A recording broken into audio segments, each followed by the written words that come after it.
E a ideia do Núcleos na Quinta, que a gente inaugura agora, com a presença do Zé Sérgio, do Carlinhos, né, do NUAT, do MEMOVE, é ter de novo um espaço que a gente tradicionalmente ocupava às quintas de manhã, para palestras, para eventos, mas um espaço também para os núcleos, de certa forma, poderem voltar para casa.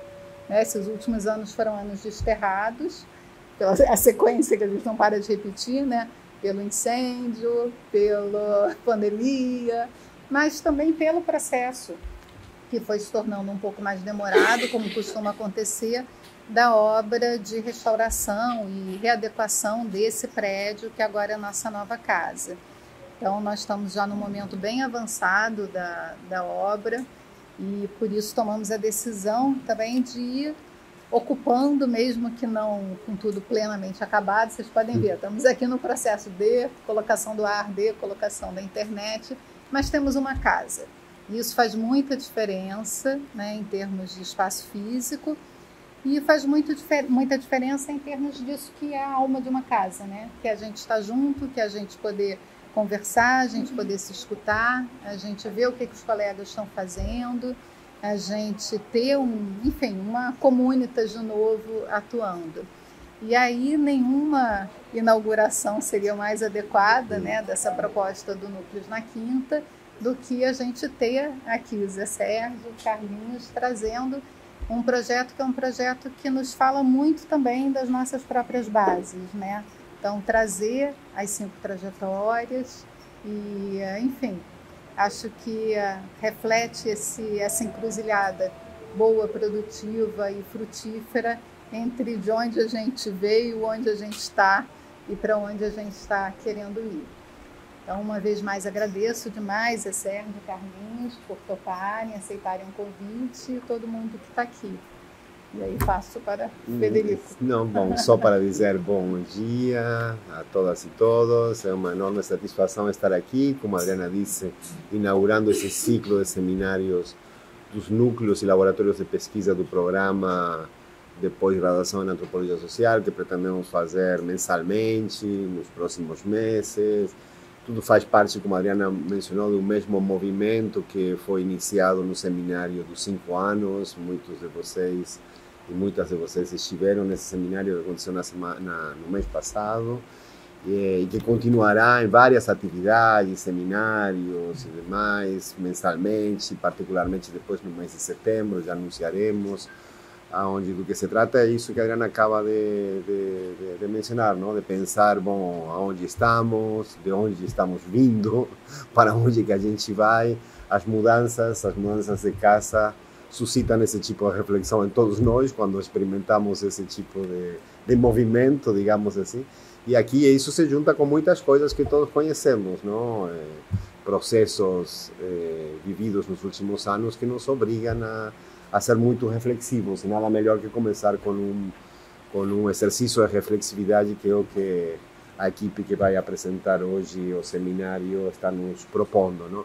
Para quem não sabe, nesse prédio é a nossa nova casa, o Prepegás. Daqui a algumas semanas estaremos ocupando o 3º andar, onde estará o coração do programa, as salas da secretaria, da administração, de alunos, dos professores, nessas rampas que vocês veem por aí.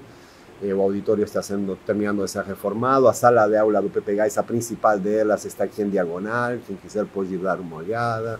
Daqui a poucas semanas estaremos tendo esse tipo de eventos naquela sala e também nas salas de reuniões que temos no 3º andar. São muitas obras acontecendo. A obra do Palácio lá em cima, que é uma obra gigantesca, que está avançando a um ritmo surpreendente para as condições que vive o país.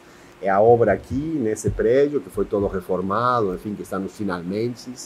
E também temos um novo campus do outro lado daquela rua. Um dia vocês conhecerão. Ou seja, realmente houve um processo de expansão a partir da crise terrível que a gente viveu esses anos. E, enfim, com muita luta e muito sacrifício e muito investimento de energia de todos nós. Bom dia, pessoal. Obrigado pela presença. Vim até aqui, né? A gente tem que entrar pelo portão da Jardim Zoológico, para quem vem de carro, quem vem de metrô é mais fácil. Então, obrigado por essa presença nessa sala aqui acolhedora. Eu pedi para eles ficarem na mesa para a gente ficar aqui na posição estrutural da defesa do pé. Sim, Nós estamos apresentando aqui. Rejuvenesce também, é uma pessoa como eu.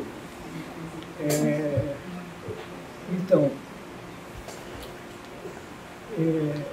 enfim, esse projeto, né, trajetórias, biografias, audiovisuais, etc., foi um processo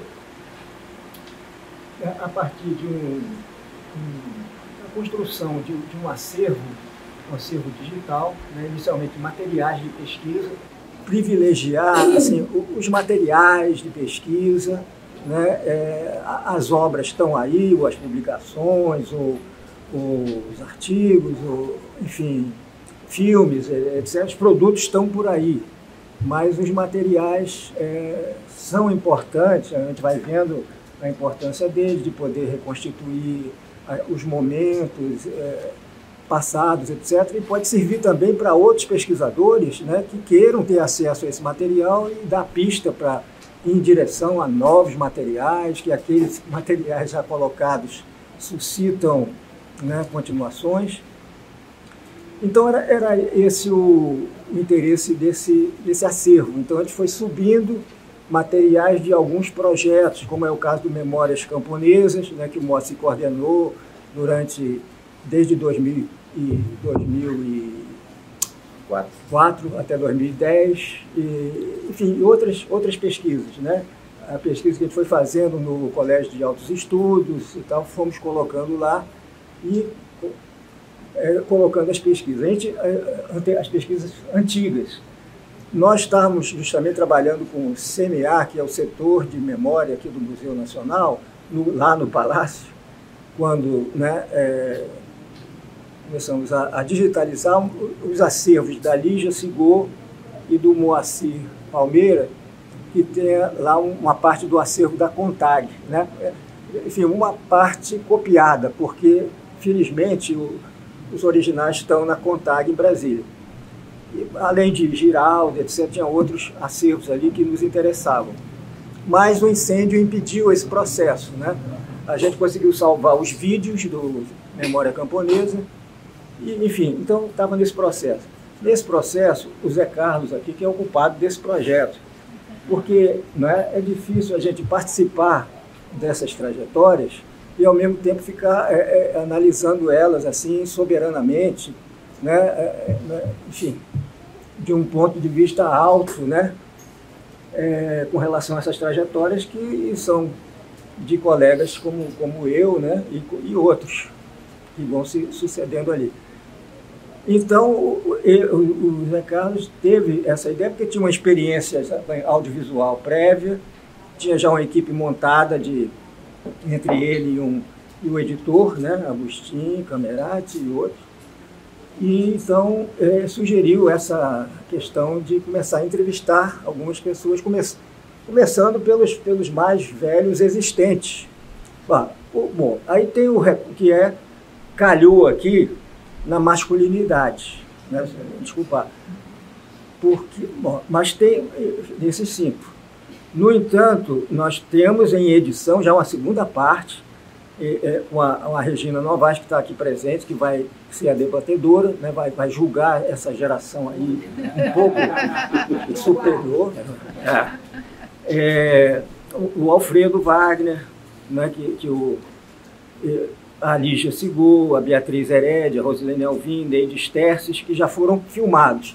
Há uma dificuldade adicional aqui pelo lado, coincidiu assim, um pouco pelo lado feminino, de ausências, né? De ausência, dificuldade de fala, etc. Então, que a gente vai ter que editar com testemunhos de outros, dos filhos,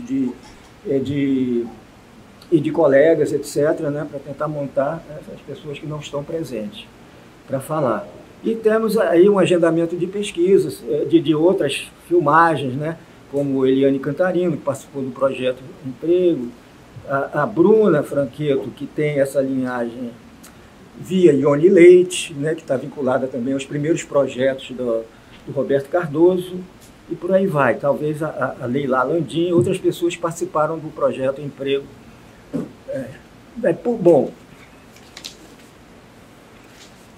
não sei se dá para vocês lerem aí, é sempre um desafio popular. Eu acabo imprimindo aqui, porque se tiver que passar assim pelo lado manual e não maquinário, a gente faz. Mas,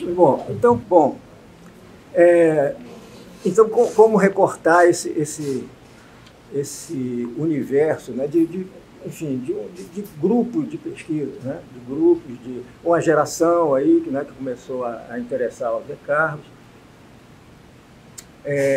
começando por, enfim, Moacir, Otávio,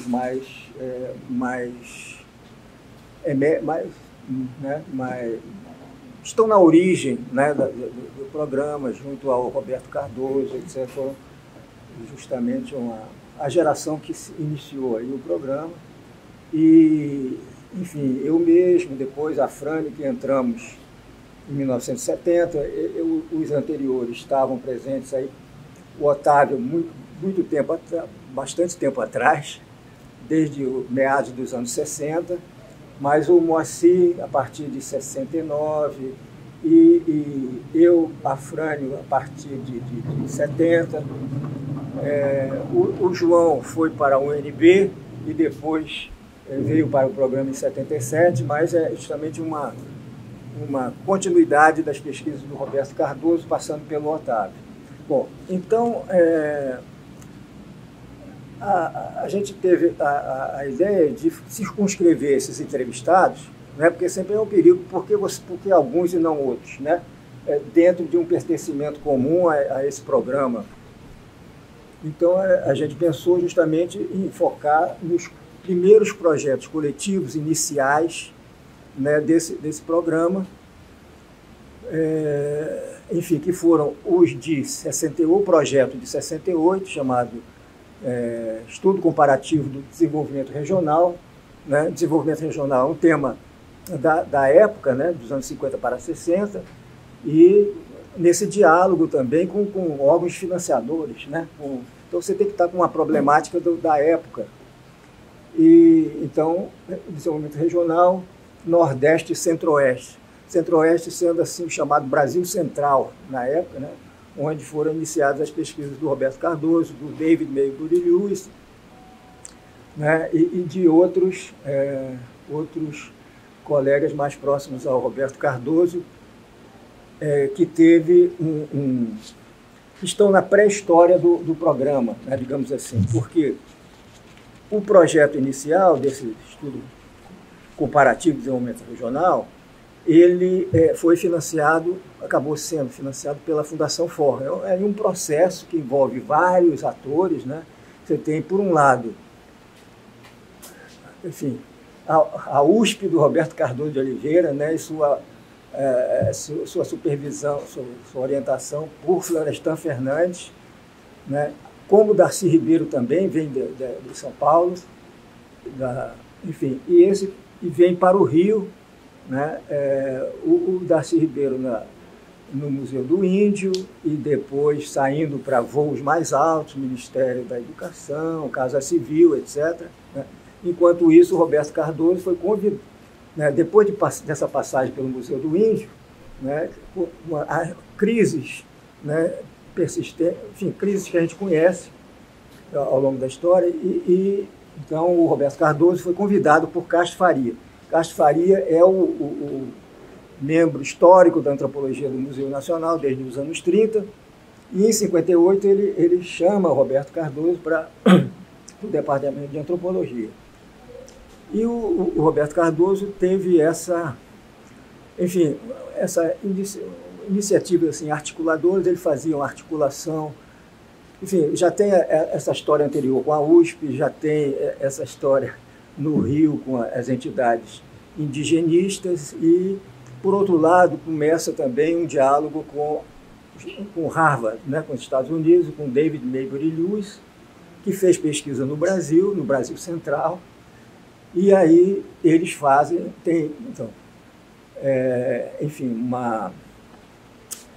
eles fazem uma série de projetos. Então, tá ali, os 2 projetos estão ali colocados, e ali tem uma explicação, quer dizer, o primeiro projeto tem recursos da Fundação FOR, né? Diga. Não. Segue lá. Recursos da Fundação FOR, e, enfim, que faz parte um pouco dessa articulação com Harvard, etc., e faz parte da situação brasileira, né, dos anos 60, que é a ditadura a partir de 64. Enfim, então,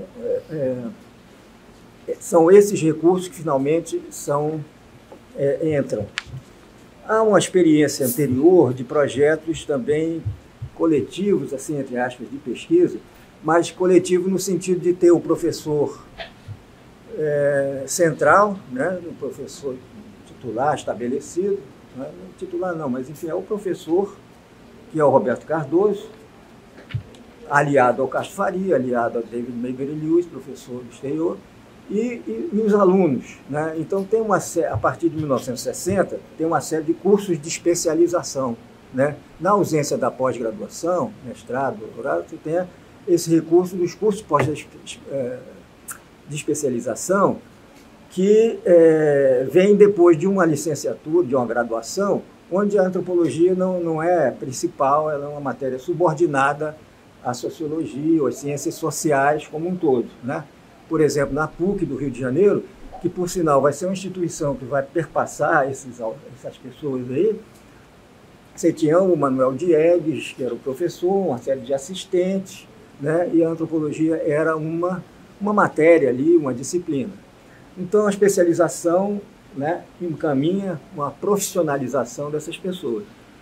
Não sei se vocês viram, ultimamente, uma coluna de um blog, né, da Biblioteca Virtual de Pensamento Social, coordenado por André Botelho.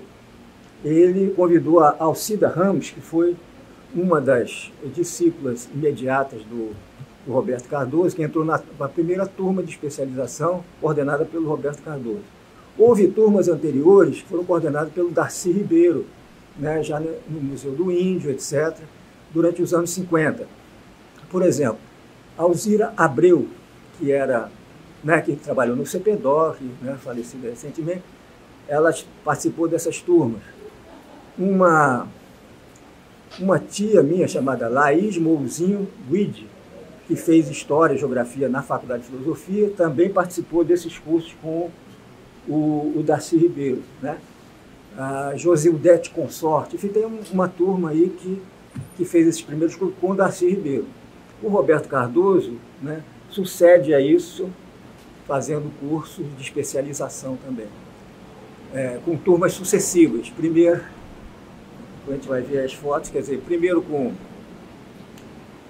essas aí, né? São as fotos que a Alcida Ramos colocou nessa coluna, né, onde está ali a primeira turma de especialização de 1960, várias pessoas, e quem continuou mais profissional na profissão, etc., foram os 3 ali, Alcida, Roque Laraia e Roberto da Mata.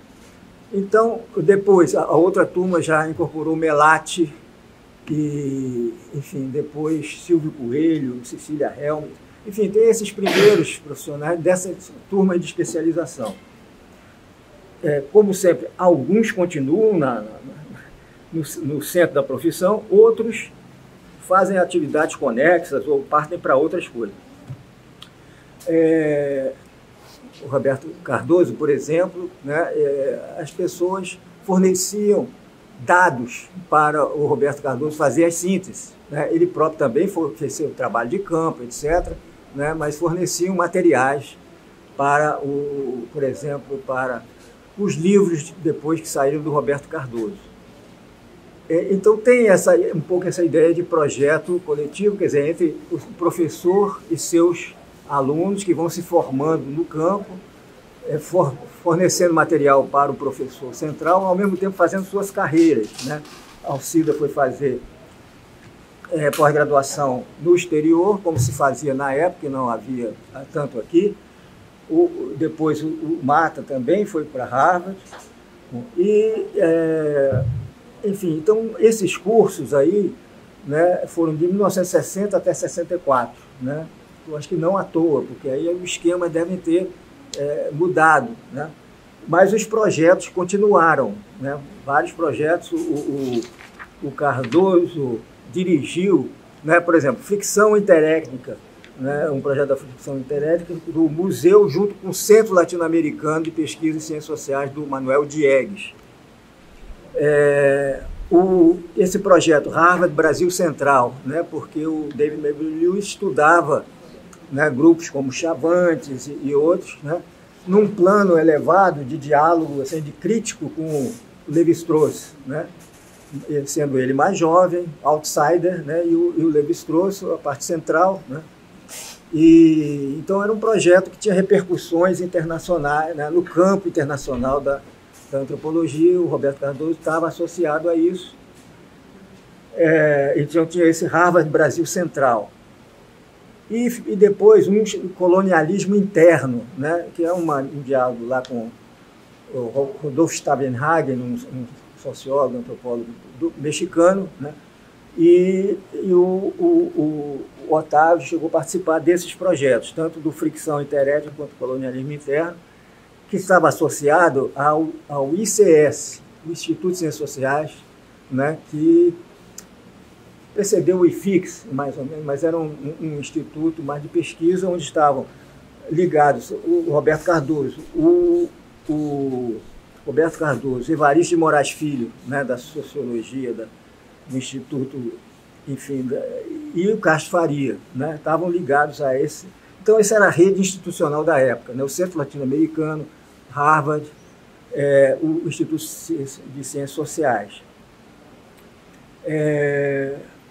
Bom, então os projetos continuaram. Em 68, houve condições para que essa experiência de curso de especialização ganhasse um estatuto maior, né? Porque a partir de uma negociação para a continuidade de projeto de pesquisa do Harvard, do David Maybury-Lewis e do Roberto Cardoso, né, surgiu essa possibilidade de apresentar à Fundação Ford, norte-americana, um pedido de financiamento para a pesquisa.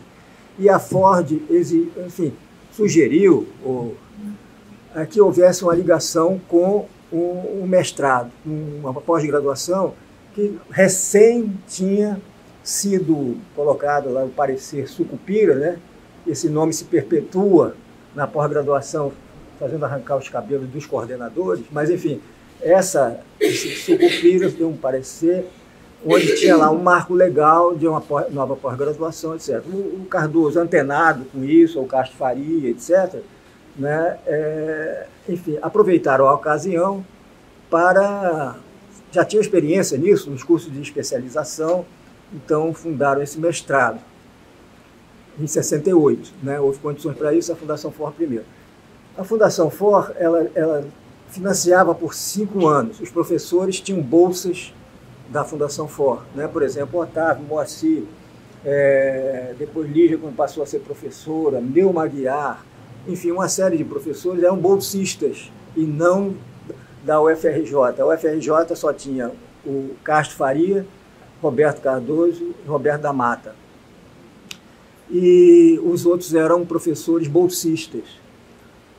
Então, aí vem uma crise de financiamento da instituição em 70, por volta de 72. Assim, a minha turma de pesquisa, do trabalho de campo de 72, já foi com os restos desse financiamento, né? Tanto que a gente pretendia voltar a campo para completar a pesquisa que foi feita, mas não tínhamos mais recursos nesse momento, a partir de 72.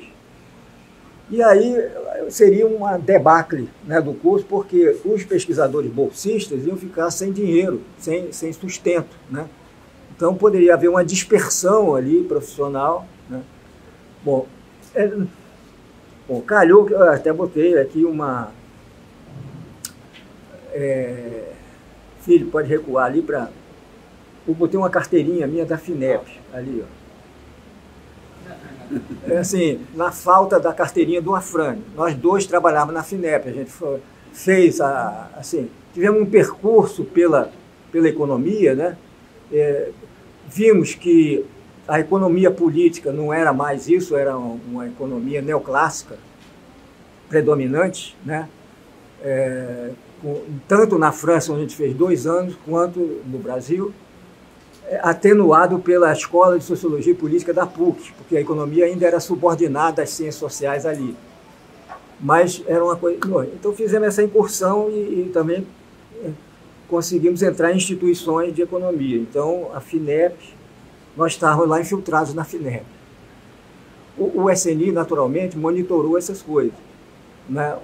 A primeira direção da FINEP, quando eu entrei em 70, 69 para 70, 69 como estagiário, depois em 70, o SNI, depois a gente soube, né, que houve pressão da chamada dos setores locais do SNI junto a essas estatais, né? Estatal criada pelo Roberto Campos, FINEP, IPEA e tal.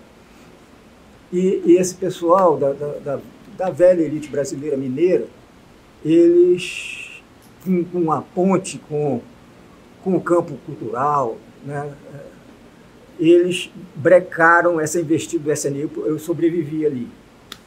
Depois, mais adiante, também já consultando os arquivos do DOPS, né, Luciana, a gente achou ali uns materiais que eles estavam monitorando a mim e o Afrânio, lá na FINEP, na época, enfim, mais adiante, justamente nessa época aí dos projetos.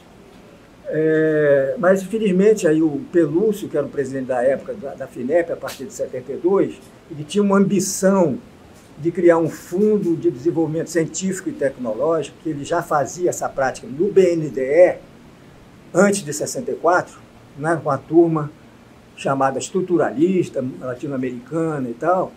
Ele sobreviveu ali e, junto ao Ministério do Planejamento da época, do Veloso, paradoxalmente, em pleno 72, né, o período áureo da repressão né, política no Brasil, dos subterrâneos, dos porões, etc., né, houve ali a nomeação desse Pelúcio na FINEP, o Isaac Kerstenetz, que foi nosso professor na PUC, né, que era um professor politicamente liberal, né, culto, da PUC, e para o IBGE. Então havia, né, paradoxalmente, pessoas que não eram, digamos, da raiz da contra-revolução, contra-reforma, né, a partir de 64. Estavam ali, né, numa posição que hoje em dia é para se estudar essas coisas, acomodação, adaptação, né, micro-resistência ou não, enfim, é uma coisa ali, né, essas nuances entre o colaboracionismo e uma adaptação criativa, sei lá, talvez fosse o caso desse pessoal aí. Bom, o fato é que, na busca por recursos, nessa crise do PPGás, né, por exemplo, o Moacir tinha um conhecimento de uma socióloga brasileira no Banco Mundial, deu entrada a um projeto, esse projeto Emprego, né, que a gente, enfim, o Gisélia participou, né, no início, o Otávio, Machado da Silva, etc.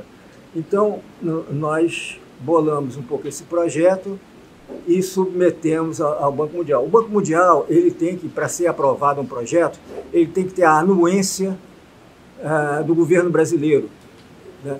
Então, subiu pelo Ministério do Planejamento e chegou lá no secretário-geral da pasta, né, que o ministro era o Reis Veloso e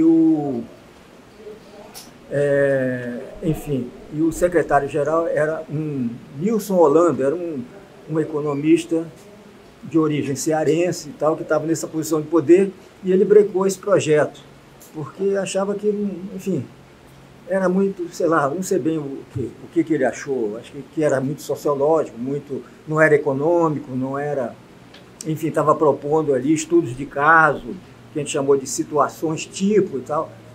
Então, isso foi barrado. Mas aí, como a gente estava infiltrado na FINEP, não, era uma profissão, pagava um salário legal, enfim, nós mostramos isso ao Pelúcio José Pelúcio Ferreira, que era o presidente da FINEP, e ele ficou interessado nisso. Quer dizer, ele soube disso também porque isso percorreu ali o Ministério do Planejamento, né? Ele ficou interessado porque havia no ar do tempo ali uma crítica interna de muitos técnicos ao modelo, né, de desenvolvimento brasileiro ali, né, com muita preocupação com emprego e distribuição de renda, né? Então isso era uma preocupação. O Pelúcio formou um grupo de estudos dentro da FINEP sobre esses temas: nutrição, né, distribuição de renda e emprego, né? Por isso que ele nos manteve num grupo de pesquisa, ele pôde ficar fazendo alguma coisa lá dentro. E ele então viu que aquele projeto era uma possibilidade de ampliar o tal Fundo de Desenvolvimento Científico e Tecnológico, onde o Pelúcio tinha muita relação com os cientistas da área de física, de biologia, né, de medicina, etc., mas não com as ciências sociais, né, que eram ali retardatárias nesse grande jogo dos financiamentos científicos. Então, ele estava interessado nisso. Então, avocou assim esse projeto. Então, e associou o IBGE, através do Isaac Kestenetsky, e o IPEA, onde tinha muitos técnicos assim críticos. Então, isso foi esse projeto começou a percorrer as instâncias, né? Envolvia dinheiro ali e tal. Mas antes que o projeto fosse aprovado, que levou um certo percurso de 73 até 75, o Pelúcio chamou a atenção do Pelúcio a situação do programa de pós-graduação como instituição de mestrado, porque o Pelúcio estava fazendo uma investida pelo Ministério do Planejamento, invadindo o Ministério da Educação por cima, pela pós-graduação, né? Então, enfim, aí ele se voltou para certas instituições, como foi o programa do museu, o IUPERJ, né, do Cândido Mendes, e inclusive o SEBRAP, né, que era uma instituição formada na época com professores da USP, principalmente, cassados, né, aposentados, etc.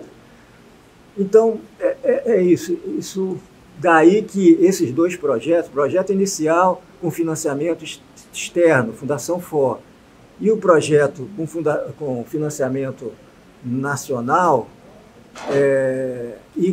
enfim, que resolveu finalmente a questão dos docentes do PPGás, que eram bolsistas e se tornaram professores da UFRJ com uma pressão muito grande do Ministério do Planejamento sobre o reitor da UFRJ, né, que é o problema que a gente sabe, da abertura de vagas, de concurso, etc., né, o reitor conservador, etc. Então, isso ali foi quase que um milagre, ali, uma orquestração, e tinha também a questão da pós-graduação, da construção da pós-graduação, enfim, da formação técnica das elites, etc., que preocupava setores do governo, né, militar, né? Você tinha lá os porões ali e tinha outros setores que estavam preocupados com uma coisa mais profissional. Bom, daqui a pouco eu vou ocupar o tempo todo, não é possível.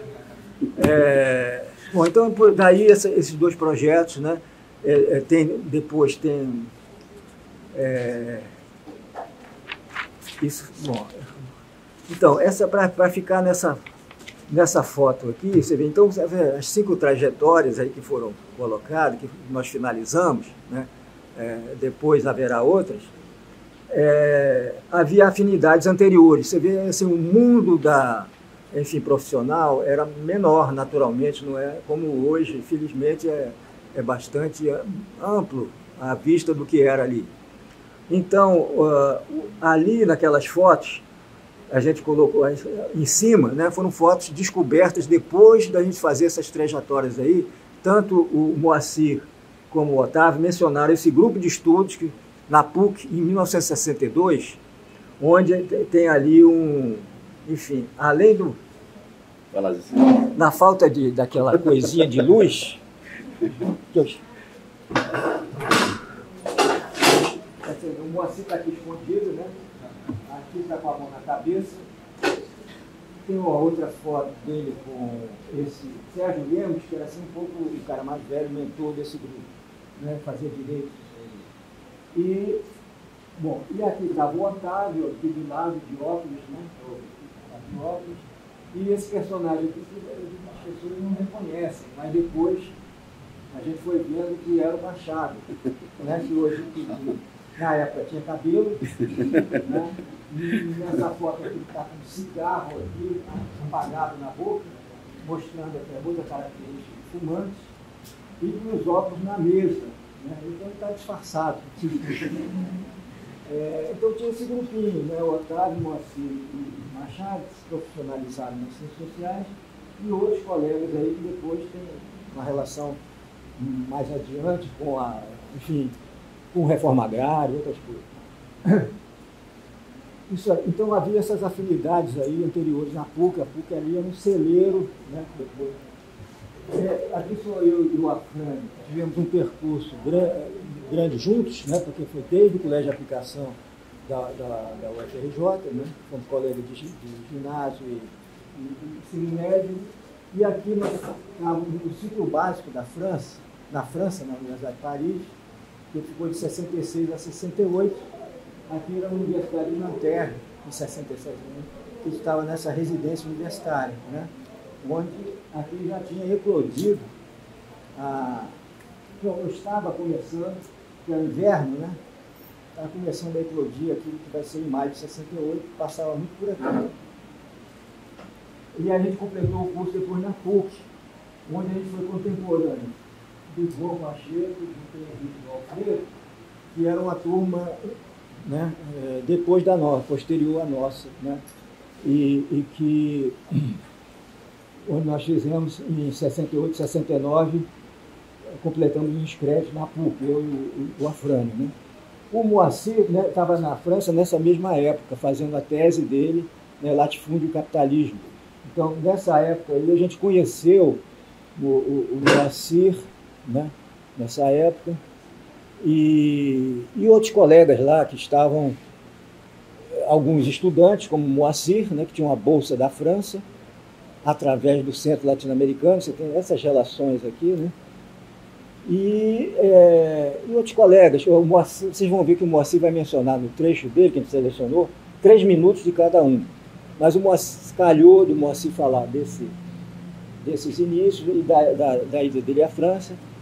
E ele menciona Zé Albertino Rodrigues, que é um sociólogo de São Paulo, que foi, durante muito tempo, foi o diretor do Diese, né?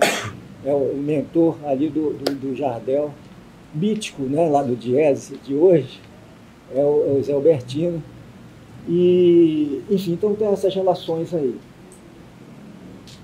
Então, quer dizer, tem aí Moacir e Otávio, tem uma série de percursos conjuntos, né? O Otávio é o inicial, né? Ele chega ele é da PUC, na PUC ele era aluno do Diegues, o Diegues tinha o Centro Latino-Americano, e no Centro Latino-Americano que o Otávio frequentava, ele encontrou com o Roberto Cardoso. E o Roberto Cardoso, ao conhecer o Otávio, convidou-o para ser estagiário do Museu Nacional na época. Então ele já foi, como estagiário, fez campo em 66, né, da pesquisa da ficção interétnica, como ele vai dizer aqui nesses minutos, o lado não indígena da ficção interétnica, era o caso dele. A incumbência dele seria ver o lado camponês da fricção. Bom, e aí o Otávio, portanto, chega em 68 já com material coletado do campo. Ele é o primeiro a defender tese, né, José? Em 70, o curso começa em agosto de 68, em abril de 70, o Otávio já defende a tese, a dissertação, né? Bom, e na época, enfim, já dentro do programa, em relação com o Roberto Cardoso, calhou do Moacir ter acabado sua tese de doutorado na França, e o Otávio né, incitou Roberto Cardoso a convidar o Moacir para vir ser professor no programa, que é professor Mambembe bolsista, né? Ainda bem que tinha bolsa, porque os outros anteriores eram estagiários voluntários, né? Mas então o Moacir já vem com a tese de doutorado pronta, né, quando chega. Então ele já começa a recrutar, é o coordenador do campo do Nordeste, ele começa a recrutar alunos, tem a oferecer, como o Roberto Cardoso fazia, oferecer campo para os alunos, né? Tinha um leque de possibilidade de pesquisa, né? Todos aqueles grupos, aquelas posições da Plantation Canavieira, que ele estava querendo aprofundar empiricamente aquilo que ele viu, digamos assim, na literatura, ele convergiu para essa coisa da Plantation. Então, bom, e aí tem essas coisas, né?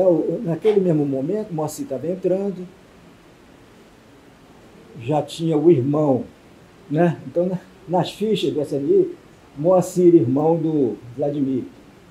Eu mesmo, filho do Leite Lopes, que é subversivo. Enfim, está sempre essa coisa, esse epíteto, né, esse qualificativo. E, então, no momento que o Moacir está voltando, o Otávio está com um processo na Justiça Militar, né? E o Castro Faria, enfim, que tinha a sua formação, né, assim, institucional, né, universitária das gerações anteriores, ele é o testemunho de defesa do processo do Otávio. Não, ele foi veemente, né, assim, quase arrogante na defesa do Otávio no tribunal. Enquanto isso, aí o Otávio se manda para a Inglaterra fazer doutorado em Manchester, né? Então tem o lado aí francês, formação do Moacir francesa, do Otávio britânica, e então o Otávio volta com doutorado em 73, né? Então tem um pouco um gap aí, quer dizer, que o Moacir já começa com um grupo de pesquisa bem azeitado, logo nesses 3 anos iniciais, de 71 a 73 e tal, está tudo já. O Otávio volta para o doutorado e entra no programa. Os dois dão um curso juntos, sociedades camponesas, em 73. Quando eu entrei em 70, fiz o curso de Sociedades Campesinas com o Roberto Cardoso, que era malandro, assim, meio malandro, de botar campesina em vez de camponesa. Porque camponesa era um termo que era pinçado, assim, não tinha informática ainda, né? Mas é daqueles termos que dão alerta na máquina.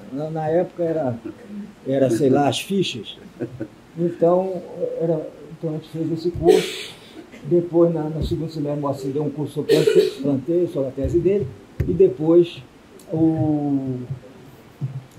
depois houve esse curso em 73.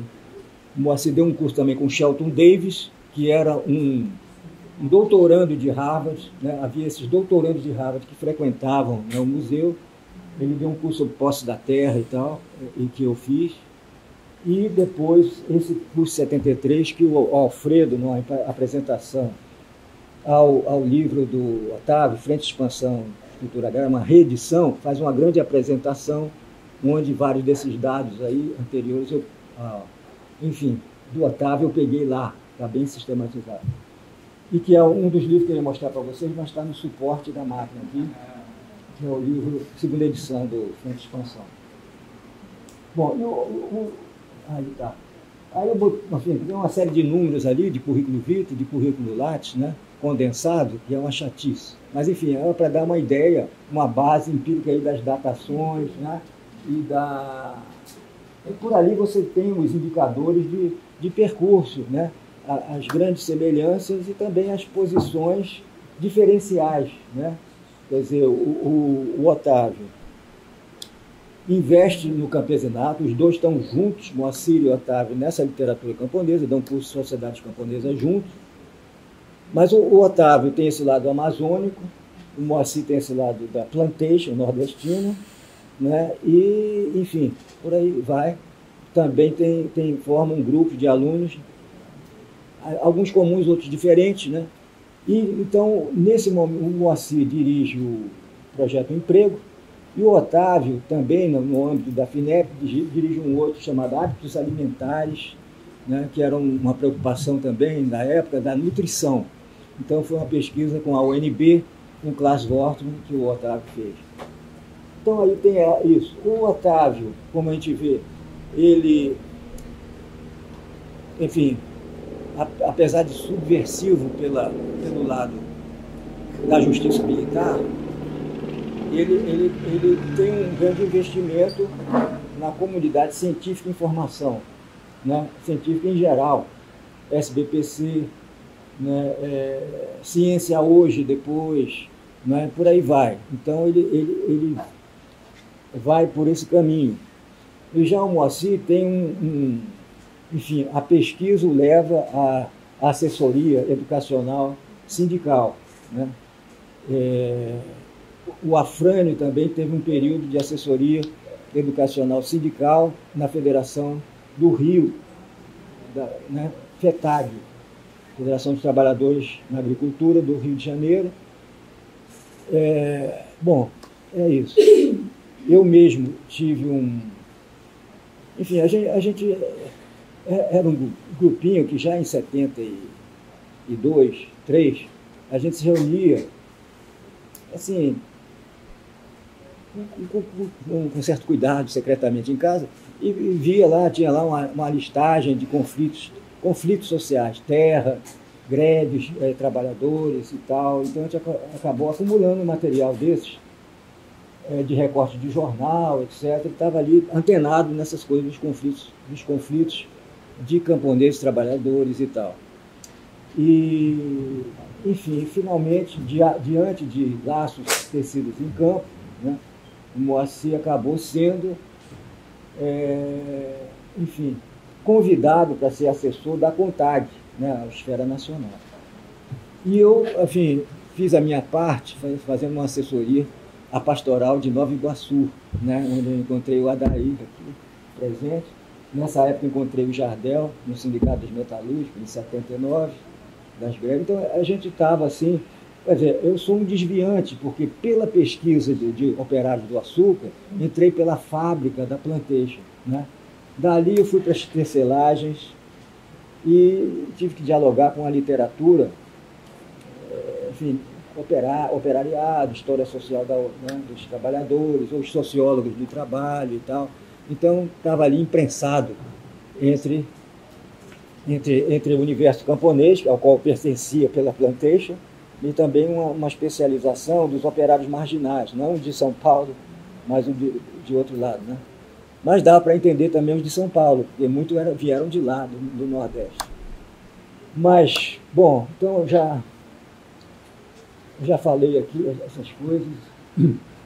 Então, tem esses caminhos acadêmicos e atividades externas, né? Esse lado pelo campo científico do investimento maior do Otávio, e pelo lado assim, das assessorias, né, de sindicais e conexas, né, da parte de nós outros. O João Pacheco, né, fez um trabalho grande com os Ticuna e com outros grupos indígenas, né, fundador do Museu Maguta, né, um museu dos Ticuna, iniciado ali, né. Edmundo, você me corrige. E nós teve aqui o programa de terras indígenas, né, e junto com o Alfredo, no momento que o Moacir era diretor do INCRA, em 85 para 86, que esse ministério só durou 2 anos, eles trabalharam nos conflitos de terra, nos conflitos indígenas. O João já estava habilitado a mapear os conflitos indígenas na máquina, né, do INCRA da FUNAI, etc., no centro do governo, assim como o Alfredo, que estava entre... Bom, vocês vão ver no depoimento do João, né, esse grupo, né, Alfredo, Terry e João Pacheco, que fizeram uma trajetória juntos. Começou com um curso da Lígia Segor e que continuou numa pesquisa no Maranhão, né, de outras colegas nossas, Regina Prado e Laís Mourão, e depois o Alfredo fez a grande marcha do Maranhão para Manaus, passando por Belém e tal. Então, bom, um pouco essa coisa. Eu acho que eu percorri, já estourei amplamente, que a mesa não me controlou, ficou fora aqui do seu lugar, né? Não me controlou o meu tempo. Eu passo logo para o Carlinho, para a gente ir adiantando as coisas.